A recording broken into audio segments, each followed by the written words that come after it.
Secunderabad parliament స్థానంలో TRS అభ్యర్థిని భారీ మెజారిటీతో గెలిపిస్తామన్నారు హోంమంత్రి మహమూద్ అలీ. సిటీలోని పార్టీ కార్యకర్తలంతా ఉత్సాహంతో పనిచేస్తున్నారన్నారు. 13న ఇంపీరియల్ గార్డెన్లో జరిగే సికింద్రాబాద్ పార్లమెంటు నియోజకవర్గ సన్నాహక సభకు పెద్ద సంఖ్యలో కార్యకర్తలు హాజరవుతారని చెప్పారు ఎమ్మెల్యే దానం నాగేందర్. సికింద్రాబాద్ పార్లమెంట్ నియోజకవర్గం కార్యకర్తల సమావేశం దానం నాగేందర్ నివాసంలో జరిగింది. మంత్రి మహమూద్ అలీతో పాటు ముఖ్య నేతలు హాజరయ్యారు.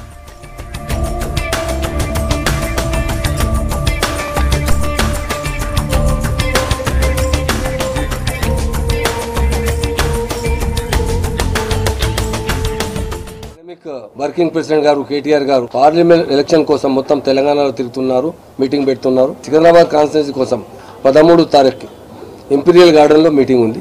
ఆ మీటింగ్ కోసం మొత్తం కార్యకర్తలు డిస్కషన్ జరిగింది.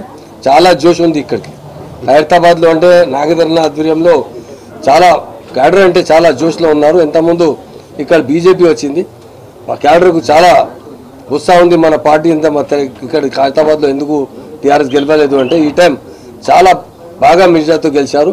ఆవిడ చాలా జోష్లో పనిచేసిన తప్పకుండా ఇప్పుడు 3,000 టార్గెట్ ఇచ్చారు. 3,000 6,000 టార్గెట్ ఇస్తే తక్కువ ఉంది. చాలా అందరూ అంటే ఎక్కువ మంచి అక్కడికి తీసుకొచ్చిన జోష్ ఉంది. తెలంగాణలో 17 ఎంపీ ఉంది. ఒకటి మా ఫ్రెండ్లీ పార్టీ ఎంఐఎం కాంటెస్ట్ చేస్తున్నారు ఓల్డ్ సిటీకి. 16 అంటే టీఆర్ఎస్ పార్టీ కాంటెస్ట్ చేస్తున్నారు. 16 సీట్ గెలుస్తున్నారు. సికింద్రాబాద్ ఎంపీ కాన్స్టిట్యున్సీలో 100% మొత్తం 16 సీట్లు ఎక్కువ మెజార్టీతో గెలిచిన అంటే ఈ సికింద్రాబాద్ పార్లమెంట్ కాన్స్టిట్యున్సీ గెలుస్తున్నారు.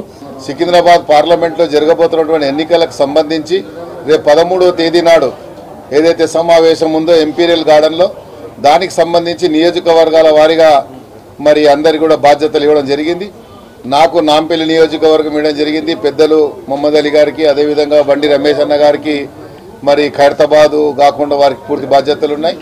అయితే వారు ప్రత్యేకంగా మన మహమ్మద్ అలీ గారు మా ఇన్ఛార్జ్గా రావడం మాకు గర్వకారణంగా ఉంది. వారిని మా హృదయపూర్వకంగా స్వాగతం పలుకుతూ మరి వారు మహమ్మద్ అలీ గారు మాకు ఇన్ఛార్జ్గా వచ్చినందుకు మాకు టార్గెట్ 3,000 ఇచ్చారు. కానీ మేము 6,000 కంప్లీట్ చేయడానికి ప్రయత్నం చేస్తాం. కేవలం 6,000 కాదు, ఈ సికింద్రాబాద్ నియోజకవర్గంలో అత్యధిక మెజార్టీతో మా పార్లమెంటు సభ్యుడిని గెలిపించుకొని మా సత్తా ఏందో రేపు రాబోయే ఎన్నికల్లో చూపిస్తామని కూడా మేము, ఇది ఒక దానం నాగేందర్ యొక్క వాగ్దానం కాదు, ఇక్కడ ఉన్నటువంటి మా కార్పొరేటర్స్ అందరం కూడా అదేవిధంగా కార్యకర్తలు పూర్తిగా భుజస్కంధాల మీద వేసుకొని మేము రాబోయేటువంటి ఎన్నికల యొక్క సత్తా చూపిస్తాము.